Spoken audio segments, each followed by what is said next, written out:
Hello everyone, how are you all? I hope everyone is good and fine. सभी लोग मस्त होंगे और स्वस्थ होंगे। मैं रिचा, आपका रिचा एजुकेशन प्लेटफॉर्म पे बहुत वेलकम करती हूँ, आप सभी का दिल से स्वागत करती हूँ। आपको जैसा पता है कि हम आपके लिए हिस्ट्री के क्लासेस, यूपी जी के, करंट अफेयर्स और साथ में हिंदी और बहुत सारी क्लासेस आपके लिए लेकर आ रहे हैं। तो बस उसी सीक्वेंस में आज हम आपके लिए नेक्स्ट क्लास हिस्ट्री के लेकर आ गए हैं। आपको मैंने जैसा कि बताया था कि अभी हमने जो भी पढ़ा है उससे क्वेश्चन आपका पीसीएस में अभी आया था और आपके लिए हम ऐसे ही लेकर क्लासेस आते रहेंगे। और आप ये जान लीजिए कि ये सारे आपको जो क्वेश्चंस ये मैटर मिल रहा है, ये आपको एक बुक या कहीं से भी एक चैप्टर से उठा के नहीं आपको दिया जा रहा है। ये आपको एक कई सारी बुक का एक कंबाइंड स्टडी करके सबका एक आपको कहते हैं ना कि सारी चीज़ों का निकाल के एक जो है निचोड़ दिया जा रहा है। ठीक है, आपको एक सॉल्यूशन दिया जा रहा है जो कि कई सारे जगहों से निकाला गया है, जो कि आपके लिए इम्पोर्टेंट है, वेस्ट नहीं है।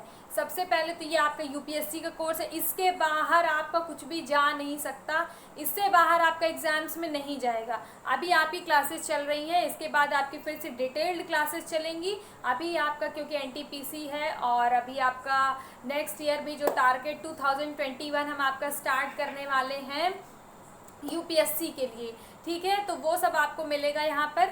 अगर आप हमारे चैनल पे नए हैं तो हमारे चैनल को सब्सक्राइब करें, बेल आइकन प्रेस करें, और अगर आपने पहले से किया है तो आप अपने फ्रेंड्स, कलीग्स और जो भी आपके पास आसपास लोग हैं जो कि स्टडी कर रहे हैं, जो कि इतनी ज़्यादा फीस नहीं पे कर सकते हैं, कुछ उनको लिए अच्छा कंटेंट है, उनको एक अच्छा कंटेंट मिलेगा अच्छे टाइम पे एक बेहतरीन और कहते हैं कि जो भी यूज़फुल चीज़ आपको मिलेगी। साथ ही आपको ये भी बता दूं मैं कि यहाँ पे किड्स के लिए भी बहुत सारी वीडियोस अवेलेबल हैं, उनके लिए बहुत सारी ऐसी चीज़ें हैं जो कि उन तक पहुँच रही हैं। मुझे बहुत खुशी हुई कि मेरी वीडियोस ऐसे बच्चों तक भी जा रही हैं जो कि अपने घर से इतनी फ़ीस नहीं पे कर सकते हैं, वो लोग भी देख रहे हैं। और मैं उनके लिए बस यही कहना चाहूँगी कि मैं आपके लिए ऐसी वीडियोस लेकर कंटिन्यूसली आती रहूँगी। और मैंने देखा है कि आपको हमारा हिस्ट्री की वीडियोस बहुत पसंद आ रही हैं, और बस मेरे पास ये रिक्वेस्ट आई है कि मैं ऐसे ही आपके लिए कंटेंट लेकर आती रहूं। तो बस आपके इसी प्यार, इसी मोटिवेशन के साथ मैं आपके सामने फिर से आ गई हूं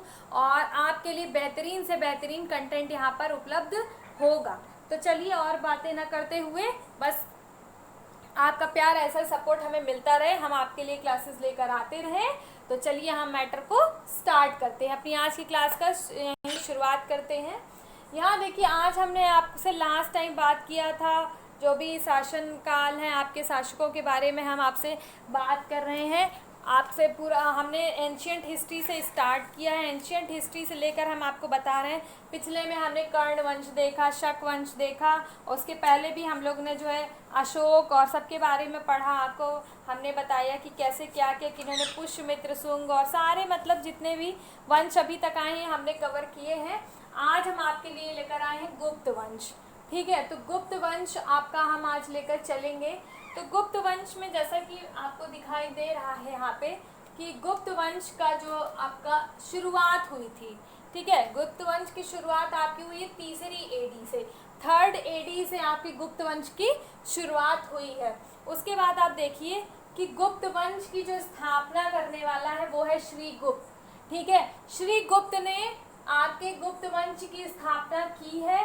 और आप ये जान लीजिए कि पहले, ठीक है, गुप्त वंश जो आपका गुप्त वंश है, गुप्त वंश के पहले जो सामंत के रूप में थे वो श्रीगुप्त ही थे। ठीक है, तो गुप्त वंश के जो पहले सामंत के रूप में वो थे कौन? श्रीगुप्त।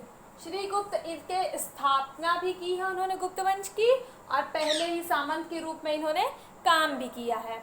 उसके बाद हम नेक्स्ट चलते हैं। अच्छा, मैंने आपको देखिए और भी पहले भी कई सारे वंश हैं, उनका एक सिंक्रोनाइज वन है कि कहाँ से शुरू हुआ है, कहाँ पे ख़त्म हुआ है। देखिए क्या होता है कि बहुत बार ऐसा होता है कि बहुत सारे ऐसे शासनकाल आए, जब बहुत सारे ऐसे वंश आए जिसमें बहुत राजा आए, कोई 6 महीने, कोई 4 महीने, ऐसे ही उनको हरा के दूसरा आ गया।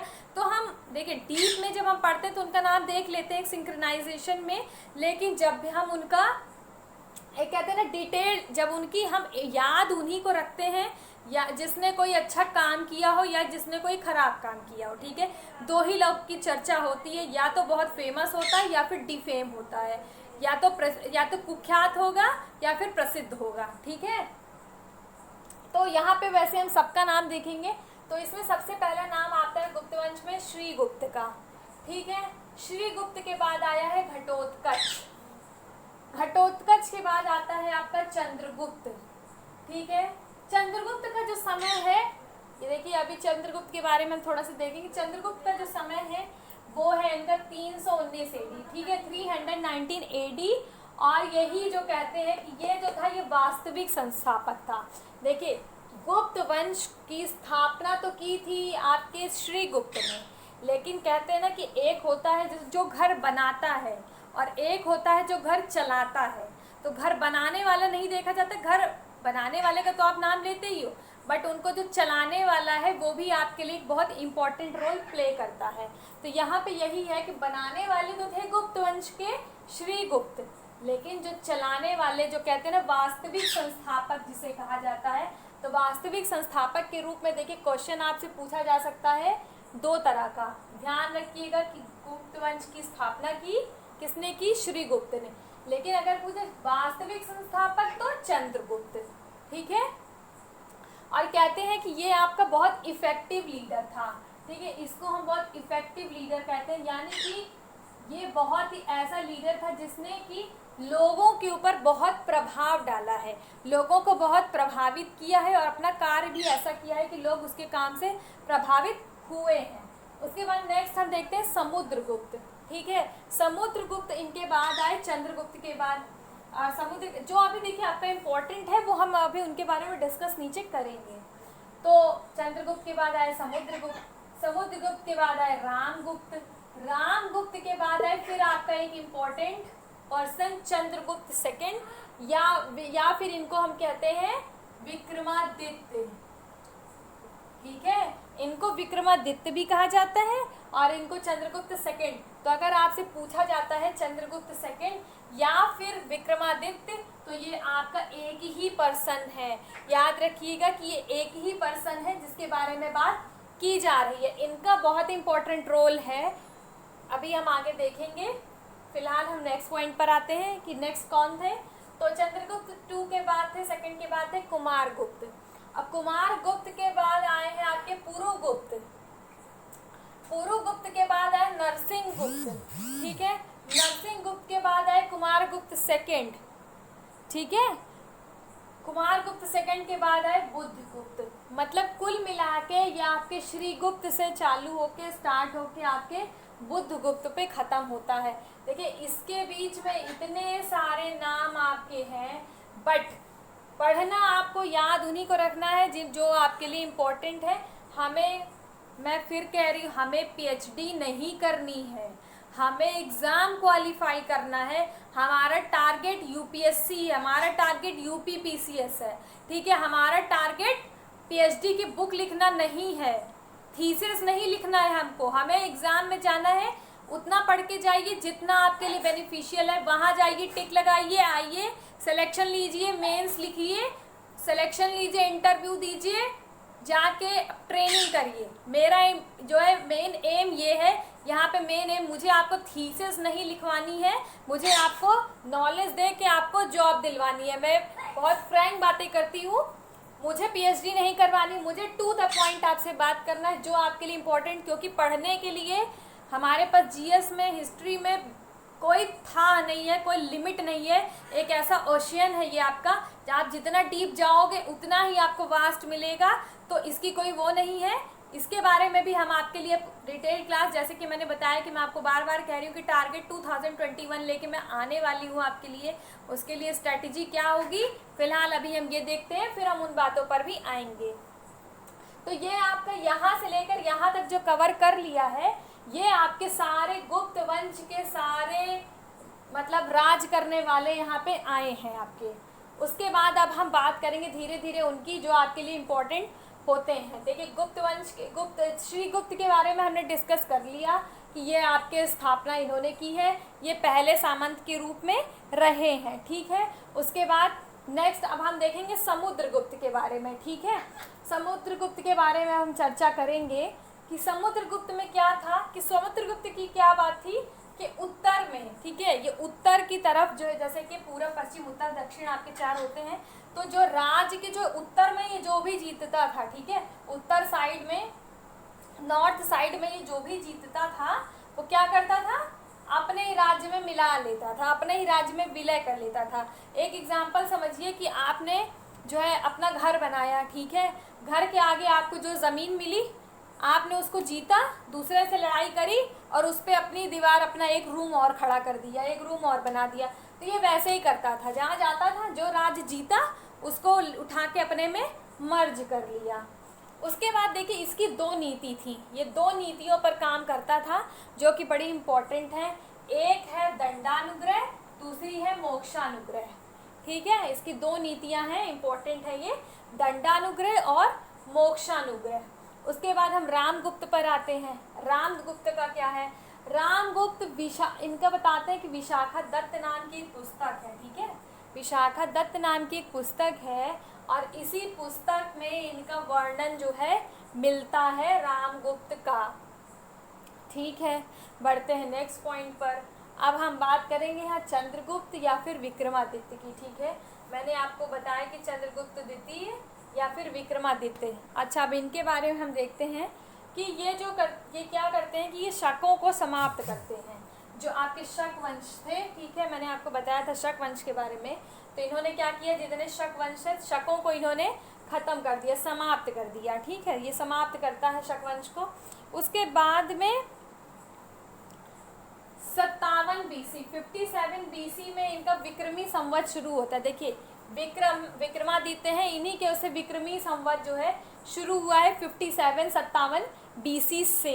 ये भी आपको पूछा जा सकता है कि जो है विक्रमी संवत कब से शुरू हुआ, तो 57 BC 57 BC से। और किससे हुआ, ये चंद्रगुप्त विक्रमादित्य के समय से हुआ। उसके बाद हम देखते हैं कि जो महरौली का स्तंभ लेख है, ठीक है, जो महरौली का स्तंभ लेख है ये जो है आपका चंद्रगुप्त विक्रमादित्य का ही है, ठीक है। इसका मतलब ये है कि जो महरौली का स्तंभ लेख है ये आपका विक्रमादित्य, जो आपकी ये विक्रमादित्य चंद्रगुप्त सेकंड या द्वितीय विक्रमादित्य हैं, ये इन्हीं का ही है, ठीक है, ये इन्हीं का ही है।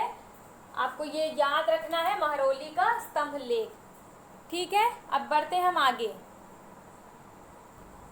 चलिए आगे हम देखते हैं। तो आपके अब इनके बाद कौन आता है, तो आपने चंद्रगुप्त द्वितीय और विक्रमादित्य को देख लिया। अब उसके बाद आए हैं कुमारगुप्त, ठीक है।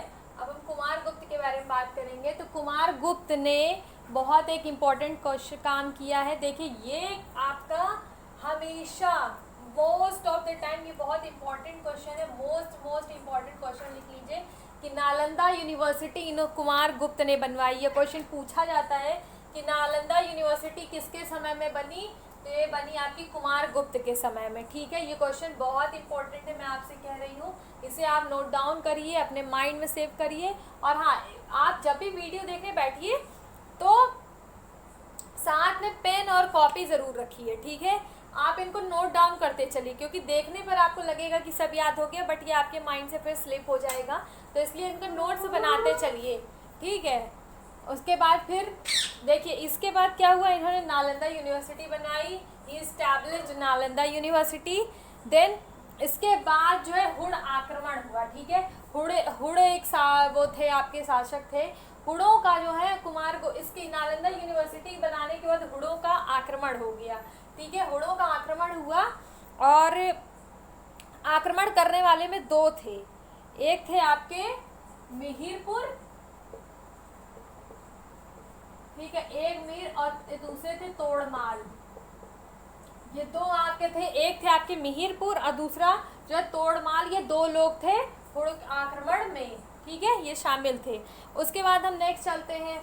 नेक्स्ट आपका है कि कुषाण के समय, कुषाण जो आपके थे, कुषाण के समय कुषाण के राज्यरोहण, ठीक है। कुषाण के समय में जब कुषाण का राज्यरोहण हुआ वहीं से शक संवत चालू हुआ, ठीक है।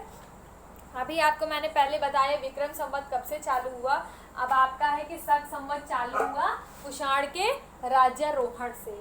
अब देखेंगे कि गुप्त काल जो हम पढ़ रहे हैं, गुप्त काल हमने देखा स्थापना हुई, वास्तविक संस्थापक कौन रहा, कैसा रहा, तो उसने क्या क्या किया। अब हम देखेंगे कि गुप्त काल की विशेषता क्या है।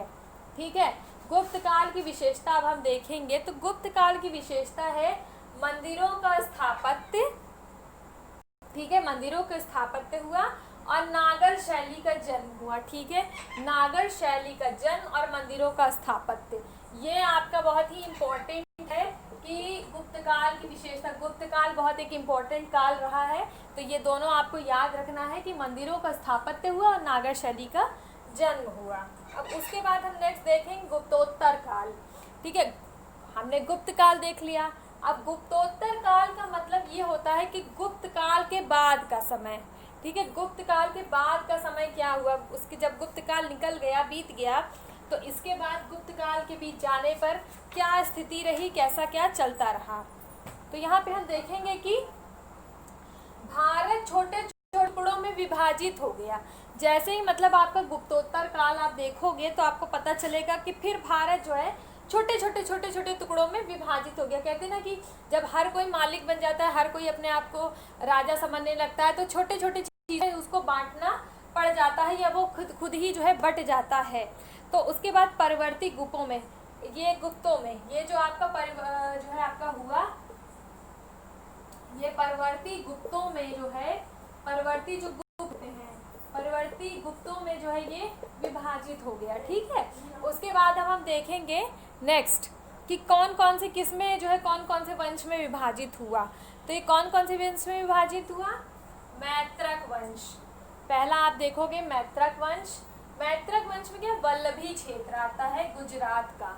ठीक है, ये आपको एक ब्रीफ जो कि मैंने कहा ना, फिर से जो आपका इम्पोर्टेंट है वो चीज़ें मैं आपको बता रही हूँ। नेक्स्ट हो गया मौर्वरी वंश। ठीक है, मौर्वरी वंश में क्या हुआ, कन्नौज, कन्नौज का ये आता है इसमें एरिया। और इसका जो अंतिम शासक था इस वंश का वो था गृहवर्मा, गृहवर्मा।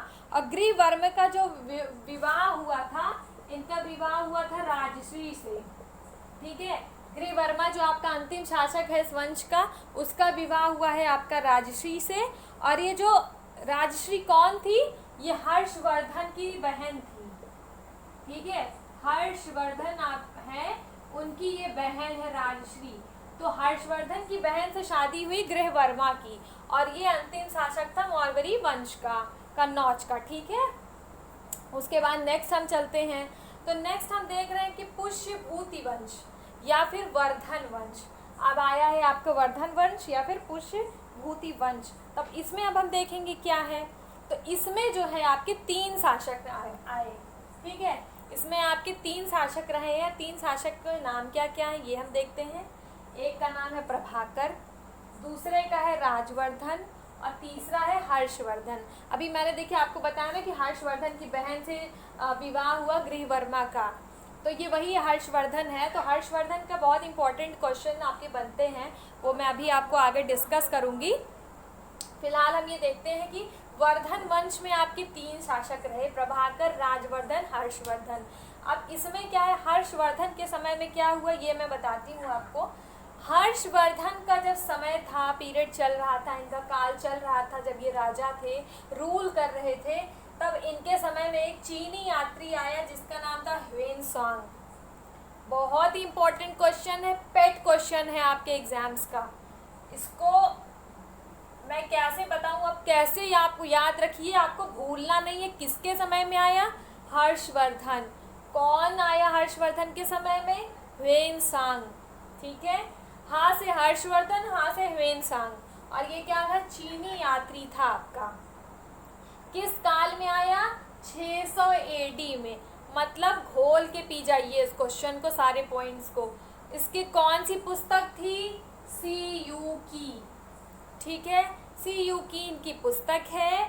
और उसके बाद हम देखिए हर्षवर्धन का हमने डिस्कस किया। अभी हम एक और यात्री का डिस्कस करेंगे। पहले आप इसको याद रखिए, फिर हम चलते हैं अब उसकी तरफ।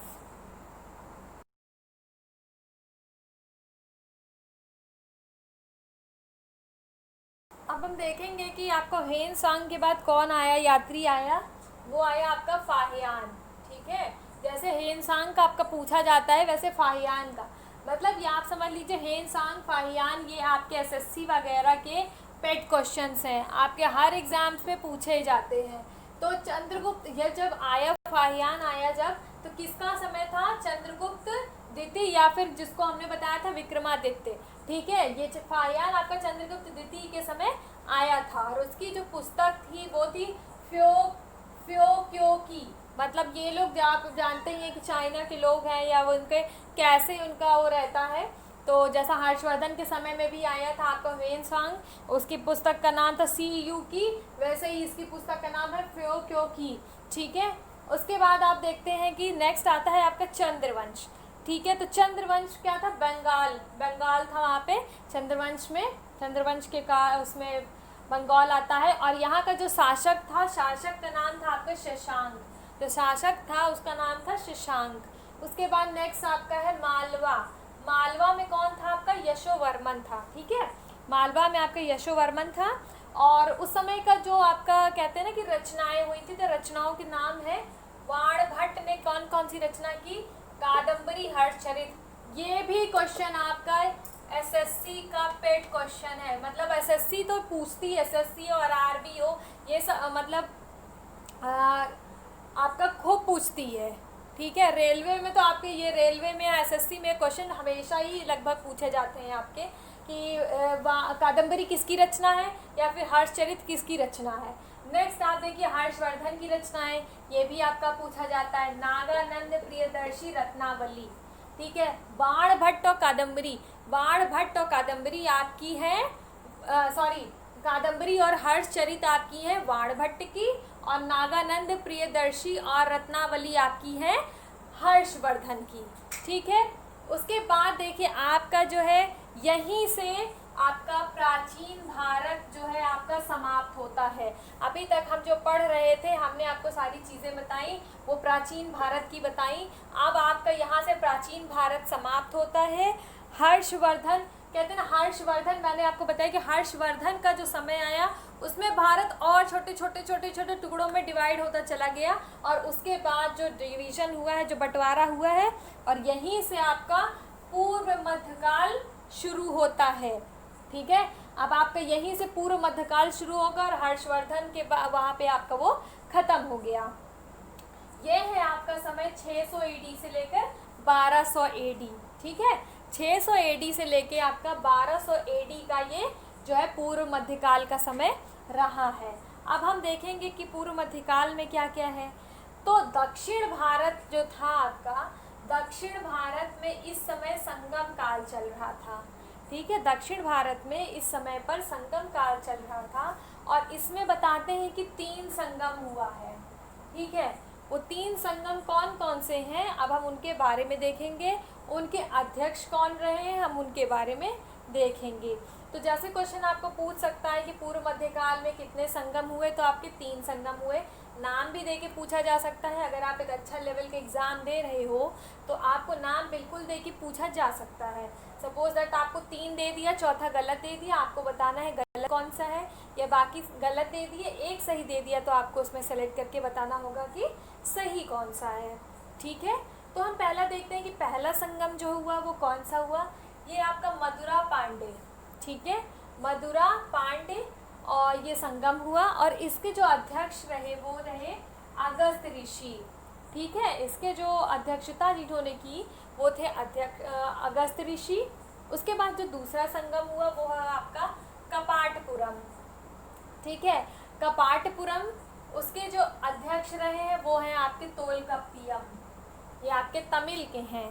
तोलकप्पियम जो है आपके तमिल के हैं, इन्होंने कपाटपुरम की अध्यक्षता की है। जो तीसरा संगम हुआ वो है मदुरा उत्तरी में। ठीक, मदुरा उत्तरी में हुआ ये आपका संगम, और जो इसके अध्यक्ष रहे वो है तकनीर। ठीक है, थोड़े नाम अजीब अजीब हैं बट याद रखना पड़ेगा क्योंकि हिस्ट्री है ये, और हिस्ट्री में हमको सारी चीज़ें याद रखनी पड़ती हैं। तो हिस्ट्री का ये जो संगम काल, अभी हम 3 संगम पढ़ रहे हैं पूर्व मध्यकाल का, तो जो तीसरा हुआ है आपका मदुरा उत्तरी में, इसकी अध्यक्षता की है तकनीर ने। ठीक है, इसके बाद हम देखते हैं कि संगम काल में 3 शासक रहे हैं। अब हम संगम काल में हमने ये देख लिया कि कौन कौन से 3 आपके संगम हुए हैं। अब संगम काल जो आपका हुआ है इसमें 3 शासक रहे हैं। अब ये 3 शासक बड़े ही इम्पोर्टेंट हैं, चोल चेर पांड्य, ठीक है। चोल चेर पांड्य आपके जो हैं ये 3 शासक रहे हैं। अब इनका हम देखते हैं चोल, ठीक है। चोल में हम जो देखते हैं ये सबसे प्रमुख इसका शासक रहा है चोल का, ठीक है। जो सबसे प्रमुख शासक रहा है चोल का वो है करिकाल, ठीक है। कहते हैं ना कि हर वंश में आपके कई सारे शासक रहे हैं, तो 3 जो शासक रहे हैं उसमें सबसे ज़्यादा जो आपका प्रमुख है वो कौन सा है, तो इसका प्रमुख है करिकाल। उसके बाद चेर का हम देखते हैं, तो चेर का सबसे प्रमुख शासक कौन है, सेन गुरखरन, ठीक है। सेन गुरखरन जो है इसके सबसे प्रमुख शासक रहे हैं चेर के। उसके बाद पांड्य में नेदू नजेलियन जो आपके हैं ये सबसे प्रमुख शासक रहे हैं, ठीक है। तो ये आपको पूर्व मध्यकाल का 3 संगम क्लियर हो गया। 3 संगम के बाद जो है इसके 3 संगम काल के 3 शासक क्लियर हो गए। तो हम आज यहीं पर अपना ये हिस्ट्री का जो है वीडियो यहीं तक रखेंगे, अपनी क्लास यहीं पर रखेंगे।